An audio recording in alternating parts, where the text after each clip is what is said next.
আসসালামু আলাইকুম সুপ্রিয় অষ্টম শ্রেণীর শিক্ষার্থীরা, অষ্টম শ্রেণীর গণিত টিউটোরিয়ালে তোমাদেরকে স্বাগতম। এই ভিডিওতে পরিমাপ অধ্যায়ের অনুশীলনীর সর্বশেষ সৃজনশীল ৩১ নম্বর সৃজনশীলটা আমরা সলভ করব। তো এইটা সলভ করা হলে আমরা অন্য চ্যাপ্টারে চলে যাব। এখানে দেখো উদ্দীপকে কি বলছে, আয়তাকার একটি স্কুল ক্যাম্পাসের ক্ষেত্রফল 10 একর এবং এর দৈর্ঘ্য প্রস্থের 4 গুণ। তো এই যে এইটুকু একটা অংশ, তারপর দেখো আরেকটা অংশ দেওয়া আছে। ক্যাম্পাসে অবস্থিত অডিটোরিয়ামের দৈর্ঘ্য, প্রস্থ, উচ্চতা যথাক্রমে 40 মিটার, 35 মিটার ও 10 মিটার এবং দেওয়ালের পুরুত্ব, এখানে অডিটোরিয়ামের দেয়ালের পুরুত্ব বোঝাচ্ছে 15 সেন্টিমিটার। এখন ক নম্বরে বলছে যে ক্যাম্পাস এলাকা কত হেক্টর। তো একর থেকে আমাদের হেক্টরে যেতে হবে। এখানে তোমরা ক নম্বরের সমাধানটা দেখে নাও, দেওয়া আছে ক্যাম্পাস এলাকা 10 একর। যেহেতু আমাদের হেক্টর বের করতে বলছে, হেক্টর আমাদের ডানে রাখতে হবে। আমরা জানি 1 হেক্টর সমান 2.47 একর। তো আমরা হেক্টরটা ডানে রাখলাম আর একরটা বামে রাখলাম। এখানে দেখতে পাচ্ছ যে 2.47 একর সমান 1 হেক্টর। এবার আমরা এখানে লিখেছি 1 একর মানে কম হেক্টর। সো 1 এর উপরে 2.47 আছে, এটা এই 1 এর নিচে এসে ভাগ হয়ে যাবে। এবার এখানে ছিল 10 একর, তো এখানে দেওয়া হয়েছে 10 একর সমান বেশি হেক্টর হবে। সো এই যে এই 10 ওপরে যেয়ে গুণ হবে। 2.47 দিয়ে যদি 10কে ভাগ করো তাহলে পাবা 4.0486 হেক্টর প্রায়। এটাই হচ্ছে ক এর উত্তর। তো এবার খ নম্বরটা দেখো, খ নম্বরে বলা হয়েছে স্কুল ক্যাম্পাসের সীমানা প্রাচীরের দৈর্ঘ্য মিটারে নির্ণয়। স্কুল ক্যাম্পাসের সীমানা প্রাচীরের দৈর্ঘ্য মিটারে নির্ণয় করতে বলছে।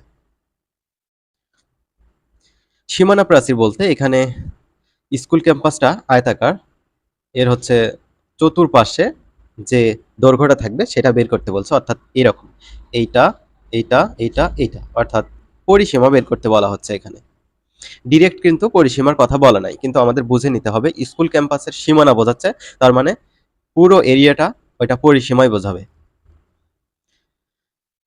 তো এখানে আমরা ধরে নিয়েছি আয়তাকার স্কুল ক্যাম্পাসের প্রস্থ ক মিটার, আর দৈর্ঘ্যটা কি, দৈর্ঘ্যটা হবে এই যে প্রস্থের 4 গুণ বলা ছিল এখানে, দেখতে পাচ্ছ। তাহলে আমরা লিখেছি দৈর্ঘ্য হচ্ছে প্রস্থ ক এর 4 গুণ, তো 4 ক মিটার, এটা হচ্ছে দৈর্ঘ্য। ক্ষেত্রফলটা বের করি, আমাদের এখানে প্রস্থ আছে আর দৈর্ঘ্য আছে, দৈর্ঘ্য প্রস্থ গুণ করলেই ক্ষেত্রফলটা পেয়ে যাব। তো ক্ষেত্রফল সমান এই যে দৈর্ঘ্য গুণ প্রস্থ, 4 ক আর ক গুণ করলে কি হবে, 4 তো ঠিক থাকবেই, ক এবং ক গুণ করলে ক স্কয়ার হবে, তো এত বর্গ মিটার। দেওয়া আছে স্কুল ক্যাম্পাসের ক্ষেত্রফল 10 একর। তো এই যে একর থেকে আমাদের বর্গ মিটারে যাইতে হবে, কারণ আমাদের সকল তথ্য এখানে মিটারে দেওয়া আছে। আমরা এটা জানি যে 1 একর সমান 4046.86 বর্গ মিটার। তাহলে 10 একর মানে কত হবে, 10 এর সাথে এই যে 46.86 এটা গুণ হবে, তাহলে আমরা পাবো 4046.8.6 এত বর্গ মিটার। তো এখানে একটা ক্ষেত্রফল পেলাম, এখানে একটা ক্ষেত্রফল পেলাম, এই দুটো ক্ষেত্রফল পরস্পরের সমান।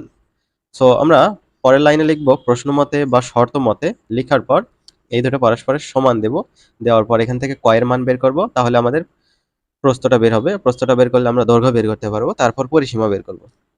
প্রশ্ন মতে ক স্কয়ার, অর্থাৎ এই যে এই ক্ষেত্রফলটা দিলাম সমান এই ক্ষেত্রফল।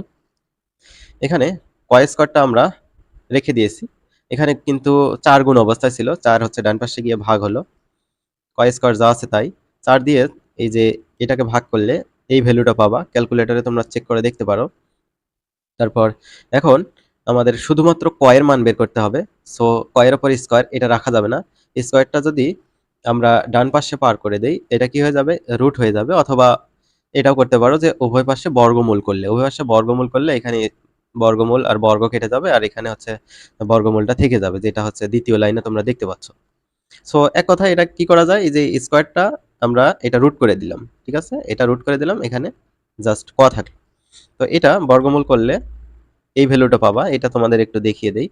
তো রুট ওভার 10, তারপর হচ্ছে 11.7.15 100.584। তো 3 ঘর রাখলে হবে, 2 ঘর রাখলেও রাখতে পারো।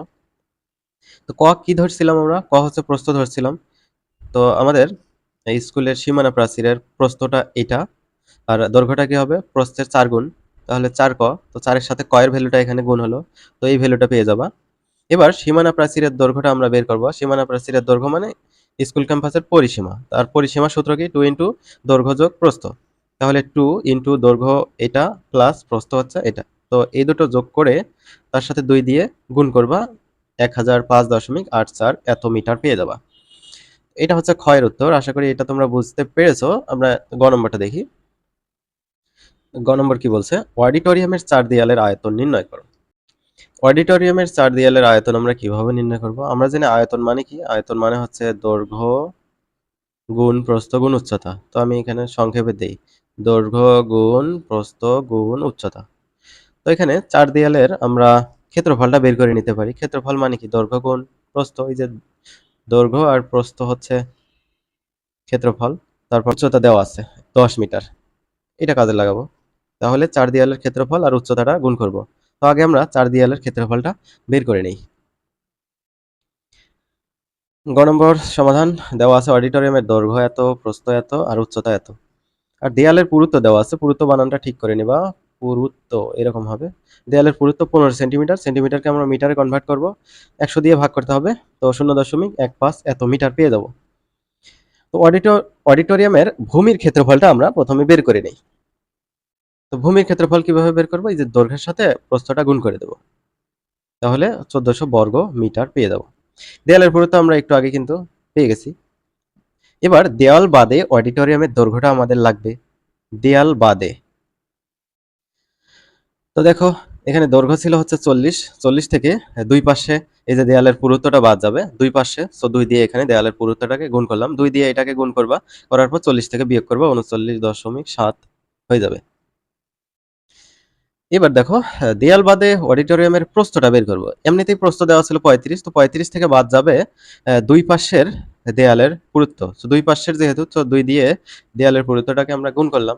তো এটা একটু দেখাই সবগুলোই। আচ্ছা, 2 গুণ 0.15, 0.15, 0.3, তাহলে 35 থেকে 0.3 দশমিক ওঠে না কেন, এটা যদি বিয়োগ দেয় 34.7 পাবা এটা। এবার দেয়াল বাদে অডিটোরিয়ামের ভূমির ক্ষেত্রফলটা আমরা বের করে নেব। আগে কিন্তু আমরা অডিটোরিয়ামের ভূমির ক্ষেত্রফল বের করে নিছি। এবার দেয়াল বাদ দিয়ে যে দৈর্ঘ্য আর প্রস্থ পেলাম, এই দুটো গুণ করলে দেয়াল বাদে অডিটোরিয়ামের ভূমির ক্ষেত্রফলটা পেয়ে যাব। তো এই দুটো গুণ করলাম, তো এটা একটা পেলাম, এটা হচ্ছে দেয়াল বাদে অডিটোরিয়ামের ভূমির ক্ষেত্রফল। এবার অডিটোরিয়ামের 4 দেয়ালের ক্ষেত্রফলটা আমরা বের করব। সেটা বের করতে গেলে কি করতে হবে, অডিটোরিয়ামের ভূমির ক্ষেত্রফল থেকে এই যে এটা 1400 থেকে দেয়াল বাদে অডিটোরিয়ামের ভূমির ক্ষেত্রফল অর্থাৎ এই যে এটা বিয়োগ করতে হবে। তো এই দুটো যদি বিয়োগ করো তাহলে পাবো 22.41 বর্গ মিটার। এবার দেয়ালের আয়তন বের করা যাবে। তো দেয়ালের আয়তন আমরা কিভাবে বের করব, এই যে ক্ষেত্রফলের সাথে উচ্চতা গুণ করব। তো ক্ষেত্রফল তো আমরা পেয়েই গেলাম, এই যে এটা, ঠিক আছে, অডিটোরিয়ামের 4 দেয়ালের ক্ষেত্রফল পেয়ে গেছি। তো দেয়ালের আয়তন আমরা বের করবো এইভাবে, দেয়ালের ক্ষেত্রফল গুণ উচ্চতা। ক্ষেত্রফল যেটা পেলাম তার সাথে উচ্চতা কিন্তু 10 দেওয়া আছে তোমাদের প্রশ্নের মধ্যে, এই দুটো গুণ করে 224.1 ঘনমিটার, এটাই হচ্ছে দেয়ালের আয়তন। তো আশা করি বুঝতে পেরেছো, অঙ্কগুলো প্র্যাকটিস করবা। এই অধ্যায়ের সকল ভিডিও ডেসক্রিপশন বক্সে লিঙ্ক দেওয়া আছে, সেখানে ক্লিক করলেই পেয়ে যাবে। তো শিক্ষার্থীরা ভালো থেকো, পরবর্তীতে দেখা হবে অন্য অধ্যায় নিয়ে।